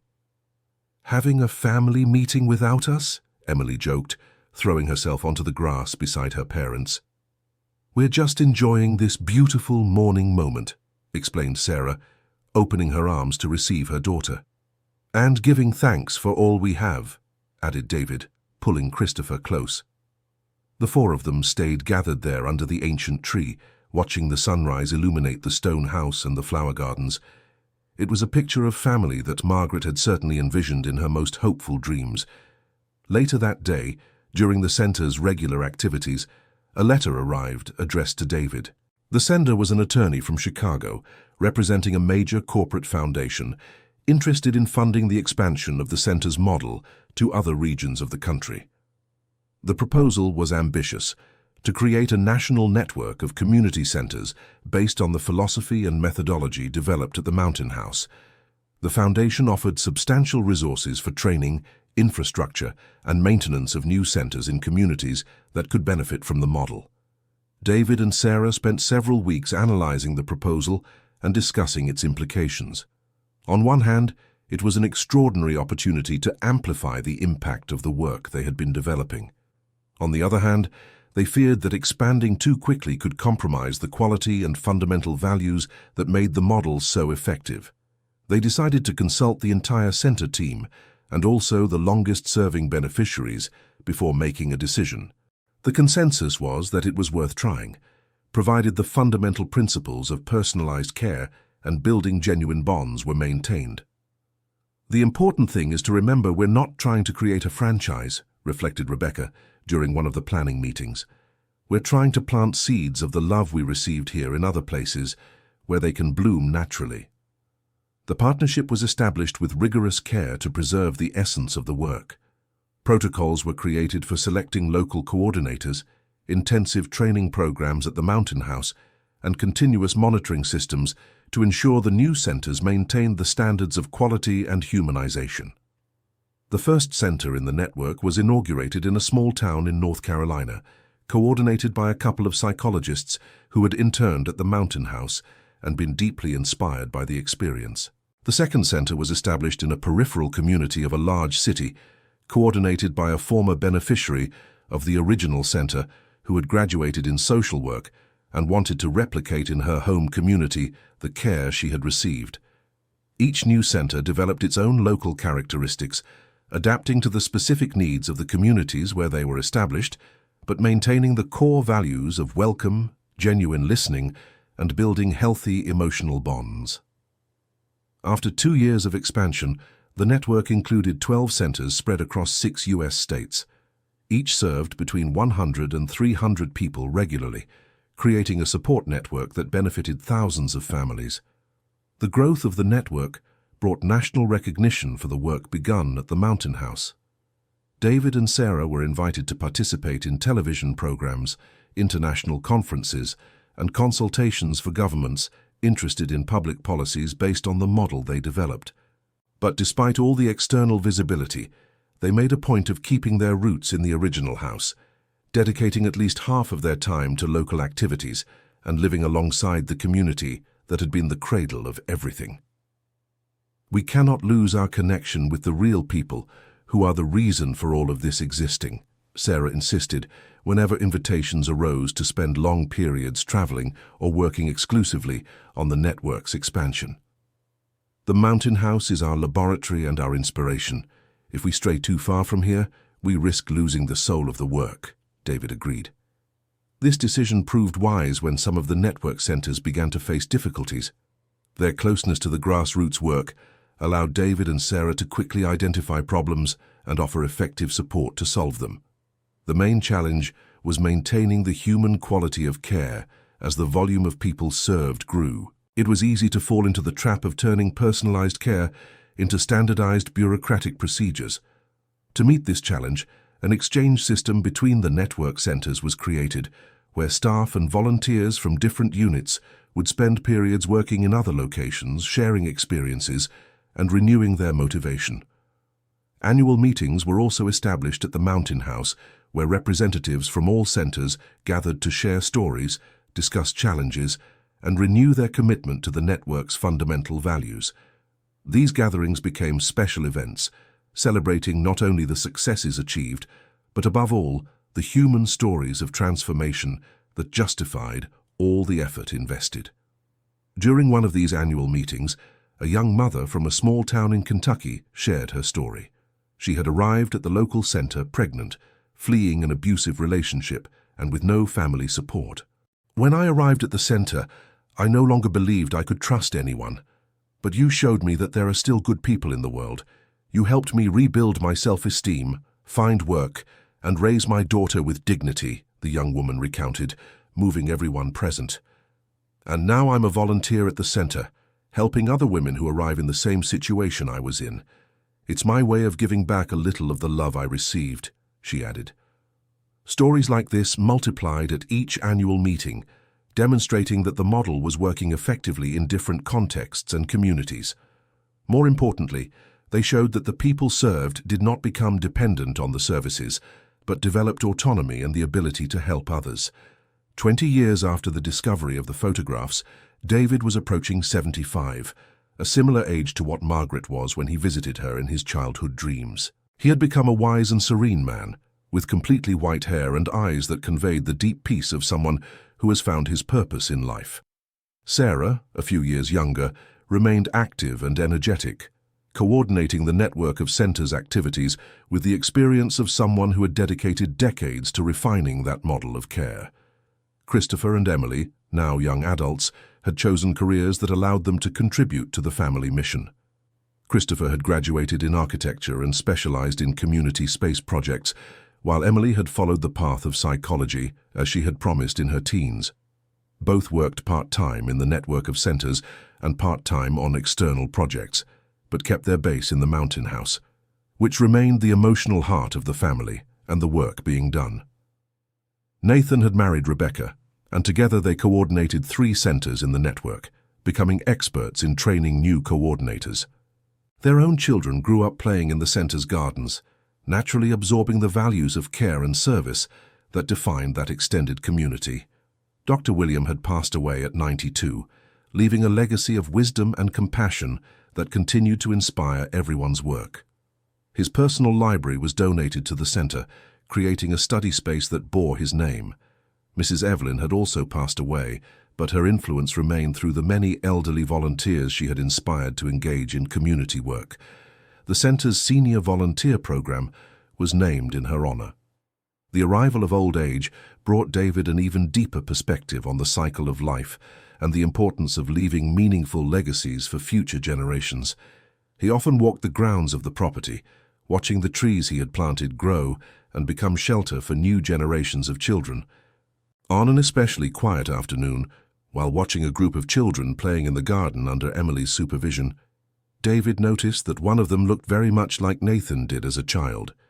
It was an 8-year-old orphan boy who had recently arrived in the program. The boy, named Joshua, had the same expression of sadness and distrust that Nathan carried when he first arrived there. Like Nathan decades before, he preferred to be alone and watch the other children from a distance.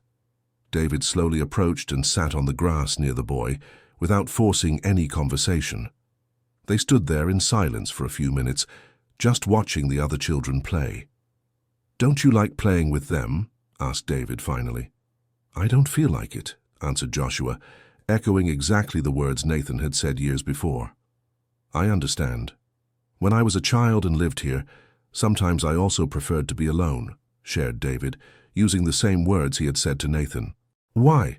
asked Joshua, looking up with curiosity. And so the cycle repeated itself. A wounded child found an adult willing to listen and care. A story of pain gradually transformed into a story of healing. The love planted by Margaret continued to multiply through the generations. Watching that conversation from the house's porch, Emily smiled with recognition. She had witnessed similar scenes dozens of times throughout her life, always with her father in the role of the caring adult, and different children in the role of the child in need of love. "Daddy's never going to stop being a dad, is he?" commented Emily to Sarah, who had joined her on the porch. "I hope not. The world needs people who know how to care for broken hearts," replied Sarah affectionately. "And we learned from him how to do that. Now we can continue his work when he no longer can," reflected Emily. "That is Aunt Margaret's true legacy. It's not just this house or these programs. It's a way of loving that gets passed from one generation to the next," observed Sarah. The conversation between mother and daughter perfectly captured the essence of what had been built in the Mountain House. It wasn't just a social institution, but a school of love where people learned to care for one another and pass that knowledge forward. This transmission happened organically and naturally. The children who grew up attending the center intuitively absorbed the values of empathy, care, and service. The teenagers who participated as junior volunteers learned in practice how to offer emotional support.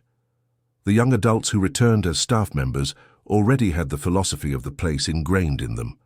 It was an informal but extremely effective educational system for forming people capable of contributing positively to their communities. It wasn't about indoctrinating or imposing values, but about creating an environment where the best aspects of human nature could flourish naturally. Years later, Joshua would become another example of this transformation. Just like Nathan before him, and like so many other children who passed through the house, he would find in the experience of the care he received the inspiration to dedicate his own life to caring for others. The pattern repeated itself consistently. A wounded child arrived at the center, received unconditional care and love, gradually healed, grew up in an environment of solid values, developed the capacity to care for others, and dedicated part of their adult life to multiplying the love they had received. It was a practical demonstration of how investments in human care generate exponential returns over time. Each well-cared-for child became an adult capable of caring well for other children, creating a virtuous cycle that amplified with each generation. 25 years after arriving at the house, David decided to write a book telling the story of how it all began. It wasn't a technical book about social work methodologies, but a personal narrative about transformation, loss, reunion, and the discovery of the true meaning of family. The book, titled The House Where Broken Hearts Heal, became a national bestseller and was translated into several languages.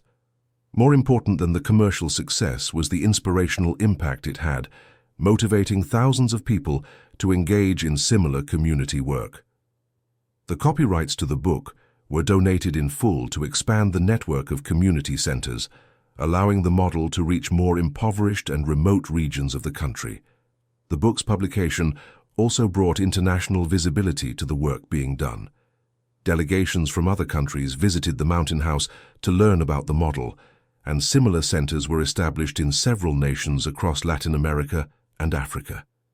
Margaret would never have imagined that the love she planted in a house lost in the mountains would come to influence people on other continents, commented Sarah during one of the many interviews they gave after the book's publication. "It just shows there are no limits to the reach of true love," replied David. "When we plant genuine love, it can reach places we never imagined." The phrase became a sort of motto for the network of centers. There are no limits to the reach of true love. It was a perfect synthesis of the philosophy that guided all the work being done. As David grew older, he began to consciously prepare for the transition of leadership of the activities to the next generation. It wasn't retirement in the traditional sense, but a gradual passing of responsibilities that would allow continuity without excessive dependence on his presence. Christopher took over the coordination of the physical and logistical aspects of the network, applying his knowledge of architecture to continually improve the spaces where activities took place. Emily became responsible for the psychological and therapeutic aspects of the work, coordinating the training of professionals and volunteers. Sarah maintained overall coordination, but with increasing support from Nathan and Rebecca, who had developed specific expertise in replicating the model in different social and geographical contexts. The transition was planned to preserve the essence of the work while allowing for renewal and growth. It was important that the next generation could imprint their own mark on the work, adapting it to contemporary needs without losing the fundamental values. One of the innovations introduced by the new generation was the creation of an international exchange program, where young people from centers in different countries would spend periods working in other units of the network, creating a true global community of caregivers. Another innovation was the development of educational technologies that allowed for more effective sharing of methodologies and experiences between the different centers, maintaining the personalization of care but expanding access to accumulated knowledge. At 80 years old, David still lived in the Mountain House and participated actively in the activities, but in a more contemplative and advisory role. He became a kind of resident sage, whom people sought when they needed guidance or simply a comforting conversation. His presence remained especially valuable in the work with orphaned children, who felt naturally drawn to his serenity and the wisdom that emanated from his gentle eyes. Over the years, he had developed an almost magical ability to connect with wounded children and help them find hope again. One winter morning, David woke with a different feeling. It wasn't physical pain or discomfort, but a kind of peaceful completeness he couldn't explain. He got up earlier than usual and walked to the fireplace where he had found the first photographs decades before. He sat in the armchair that had been Margaret's and watched the embers that still glowed softly. The room was silent, but full of the invisible presence of all the people who had been touched by the love born in that place. On the walls, photographs documented the evolution of the work over the years. Children who had grown up and become accomplished adults, families that had rebuilt themselves, young people who had found purpose, elderly who had discovered new reasons to live. It was a visual gallery of the transformative power of unconditional love. Each photo told a story of healing, growth, and renewal. Together they formed an impressive mural of the legacy that Margaret had begun and that he had had the privilege of expanding. Sarah appeared in the room carrying 2 cups of hot tea. "You woke up early today," she observed, handing him one of the cups. "I wanted to take advantage of these quiet moments to give thanks," replied David, accepting the tea. "Thanks for what, specifically?" "For everything. For the lawyer's letter that brought me here, for the photographs that made me faint, for you knocking on my door that first afternoon, for Emily accepting to share her mother with me, for Christopher trusting us, for all the people who have passed through here and entrusted their pain to us," David listed slowly. "You're talking as if you were saying goodbye," observed Sarah with a smile, but with a hint of concern in her voice. "It's not goodbye, it's gratitude. A gratitude so intense it needed to be expressed in words," David reassured her. They sat in comfortable silence, watching the fire in the fireplace and reflecting on the extraordinary journey they had shared. They were 2 people who had found in each other not only a romantic partner, but a companion in mission and purpose.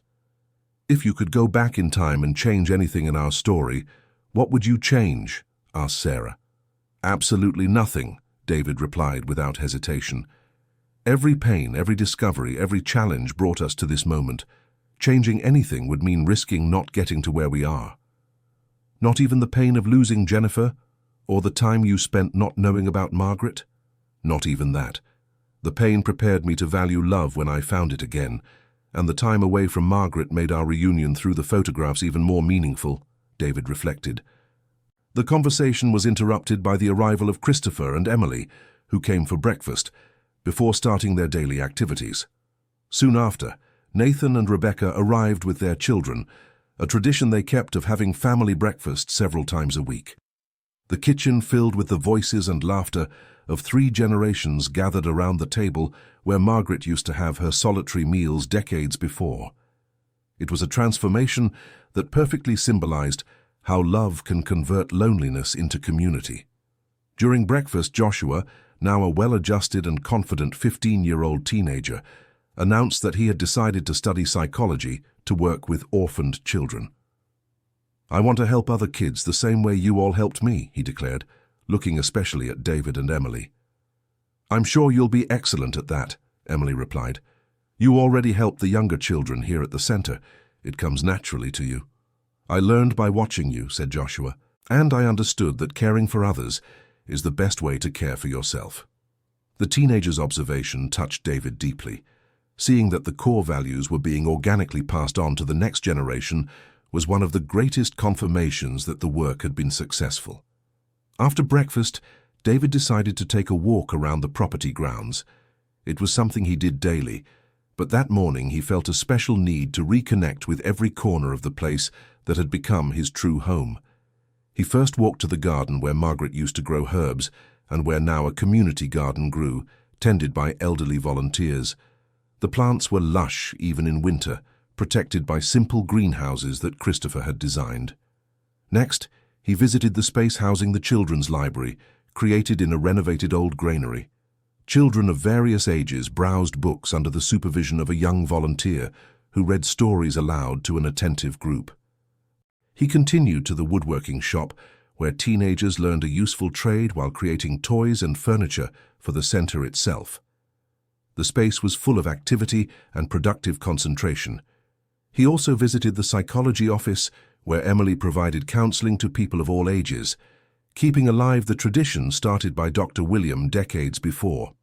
Through the window, he saw his daughter patiently talking with a young mother seeking guidance. Each space represented a different facet of the work being done, but all were united by the same philosophy of holistic care and respect for human dignity. It was a complex that had grown organically, responding to needs as they arose, yet always maintaining coherence with its core values. His walk ended beneath the large tree where he used to take refuge as a child and where he still found peace as an adult. He sat leaning against the trunk and closed his eyes, letting the memories of decades flow through his consciousness. He remembered the bitter, desperate man who had arrived there with a green backpack and a broken heart. He remembered the shock of discovering the photographs and the feeling of fainting under the weight of repressed memories. He remembered the first conversation with Dorothy, the tears he had shed while reading Margaret's letter, the anger he felt when he learned about the theft of the documents by his cousins. He remembered Fernanda and Emily's first day at the property, the gradual transformation of the empty house into a home full of life and purpose. He remembered Nathan arriving as a wounded child and leaving years later as a confident and loving young man. Christopher arriving afraid of yet another rejection, and growing up in a family where he knew he was truly wanted. He remembered the first support groups in the main room, the first children from the orphanage visiting the garden, the first volunteers offering spontaneous help. He remembered the emotion of seeing the center grow, the joy of receiving awards and recognition, but mainly the deep satisfaction of seeing lives being transformed day after day. Each memory brought a wave of gratitude. There wasn't a single experience, even the most painful ones, that he would wish to undo. Everything had contributed to building the person he had become and the life he had managed to create. When he opened his eyes, he saw he was being watched by a small child he didn't immediately recognize. It was a girl of perhaps 4 years old, with curly hair and curious eyes. "Are you okay, mister?" asked the girl with genuine concern in her voice. "I'm great, sweetheart. I was just remembering good things," replied David, smiling to reassure her. "What kind of good things?" "About all the special people I've met in this house, about all the children who played under this tree, about all the love that happened here," he explained simply. The girl smiled and sat down beside him on the grass. "I like this tree too. It's my favorite place to think," she said. "What's your name?" asked David. "Anne Margaret.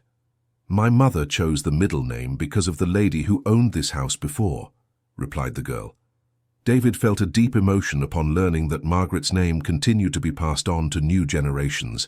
It was a way of keeping her memory alive, not just in stone and in the work done, but in the very names of people. "Margaret was a very special person. She loved children and always wanted them to be happy," David told Anne Margaret.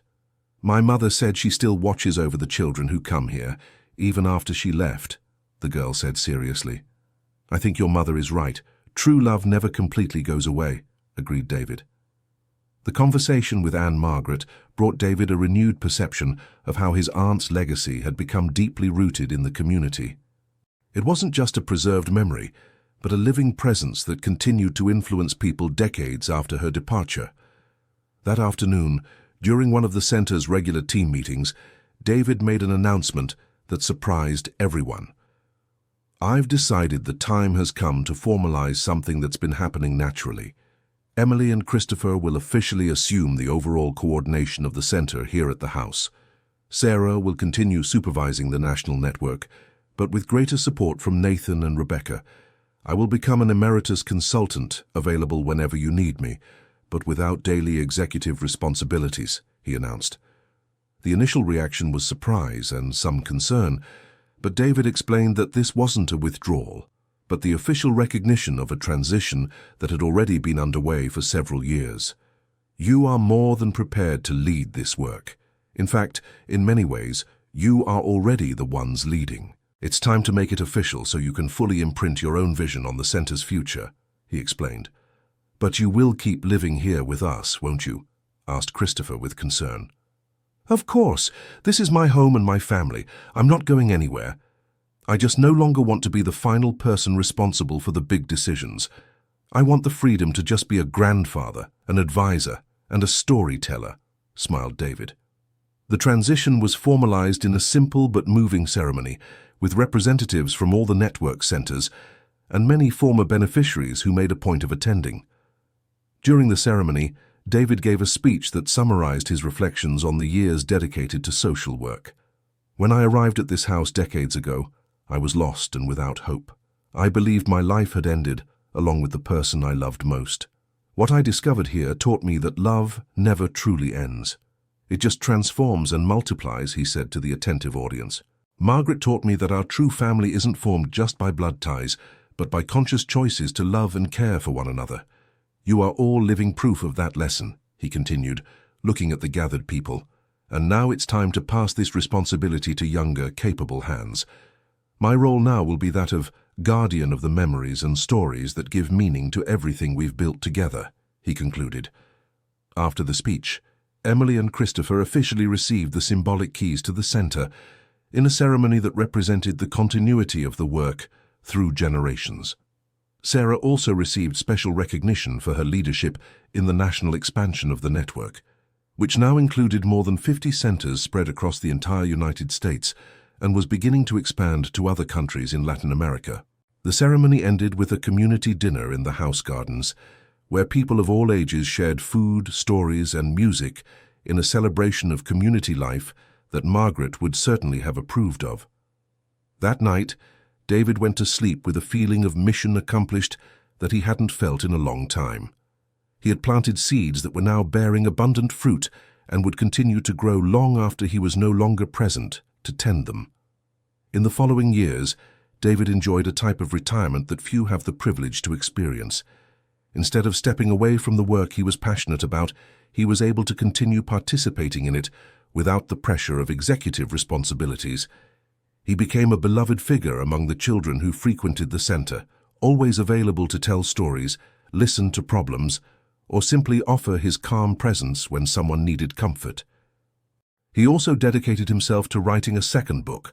This one focused specifically on the life lessons he had learned through his work with orphaned children and struggling families. The book would become a reference manual for social workers and educators. Furthermore, he began giving occasional lectures at universities and conferences, always accompanied by Emily or Christopher, in a practical demonstration of how knowledge and experience are transmitted between generations. One of his favorite activities was receiving distinguished visitors at the center.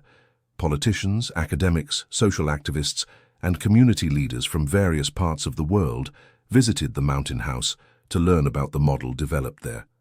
David especially enjoyed personally showing the different spaces of the center, telling the stories behind each initiative, and introducing the people who made the work possible. It was a way to honor all the collaborators and to demonstrate that the center's success depended on the genuine involvement of an entire community. During one of these visits, a group of psychology students from a European university spent a week at the center, observing the activities and participating in the services. One of the students, impressed by the welcoming environment of the place, asked David what the secret was to creating such a special atmosphere. "The secret isn't complicated," David replied. "It's treating each person as if they were the most important person in the world at that moment. It's truly listening, without hurry or judgment. It's genuinely believing that every human being has value and potential to grow." "But isn't that emotionally very exhausting?" asked the student. "On the contrary, it's energizing. When you genuinely love, you don't tire of loving. When you truly care, you don't burn out from caring. True love is an inexhaustible source of energy," David explained. "And how do you manage to maintain that perspective even when faced with very difficult cases or people who don't respond to the care offered?" insisted the young woman. "By remembering that our role is not to save anyone. Our role is to offer unconditional love and opportunities for growth. Each person will make their own choices about what to do with what we offer. We respect those choices, even when they are not the ones we would have wished were made," David replied wisely. The conversation with the European students was recorded and later became part of an international documentary about innovative models of community social work. The documentary helped to further publicize the work developed at the Mountain House, bringing visitors and partnerships from all over the world. At 85 years old, David remained physically active and mentally sharp, but he began to notice subtle signs that his body was preparing for the final phase of life. They weren't symptoms of a specific illness, but a gradual natural fatigue that comes with advanced age. He spoke openly about this with Sarah and the children, always maintaining the calm and optimistic tone that characterized his personality. "Don't be in a hurry to worry," he said during a family conversation. "My time hasn't come yet, but when it does, I want everyone to know that I have lived a full and meaningful life, more than I could have dreamed of when I was young." "You still have so much to teach us," protested Emily. "I've already taught everything I knew. Now it's time for you to discover your own lessons and teach the next generations," David replied affectionately. The serenity with which he faced the prospect of his own finitude was a reflection of the inner peace he had achieved over the years. He had no major regrets nor unfulfilled goals. He had made peace with his past, fully embraced his present, and left a solid legacy for the future. During what would be his last birthday, at 86 years old, David asked for the celebration to be as simple as possible, with just the immediate family gathered under the large tree in the garden. "This is the place where everything began for me," he said, sitting on the grass where he used to play as a child. "This is where I want to celebrate another year of life." Christopher had prepared a small photographic retrospective of David's years at the center, from his arrival as a lost man to his transformation into the patriarch of an extended family that included hundreds of people. The photographs showed special moments over the years: the first support group, the first adopted child, the inauguration of the first annexes, the graduation ceremonies of the young people served, the weddings of people who met at the center. "It's amazing to see how many lives were touched because of your decision not to sell this house," commented Sarah, flipping through the album. "It wasn't my decision alone. It was our collective decision to turn pain into love," corrected David. "And most of all, it was Margaret's decision to leave this house to me, even knowing I could simply sell it." "She bet on you," observed Christopher. "She bet on love, and love never disappoints when it's nurtured with dedication," replied David. That night, David slept more peacefully than usual. He had vivid dreams of Margaret, who appeared young and smiling, showing him all the little corners of the house from when he was a child. In the dream, she said, "You have fulfilled your mission, my son. You turned our house into what I always dreamed it could be. Now you can rest in peace." David woke the next morning with a feeling of absolute completeness. He got up as usual, had breakfast with the family, and spent the morning talking with some children visiting the center. During the afternoon nap, while dozing in the armchair in the main room, near the fireplace where he had found the photographs that changed his life, David passed away peacefully, with a serene smile on his face. Sarah found him a few hours later, and immediately knew he had passed. There were no signs of suffering or struggle, only the peaceful expression of someone who had finished his earthly journey with the awareness of a duty fulfilled. End of story. Now tell us, what did you think of this story of love, loss, and reunion? Do you believe David made the right decisions throughout his journey? How would you react if you discovered you had a family you never knew? Leave your opinion in the comments. We want to know what you felt during this narrative. Don't forget to leave your like and, most importantly, subscribe to the channel so you don't miss other emotional stories like this one. Your participation is very important to us.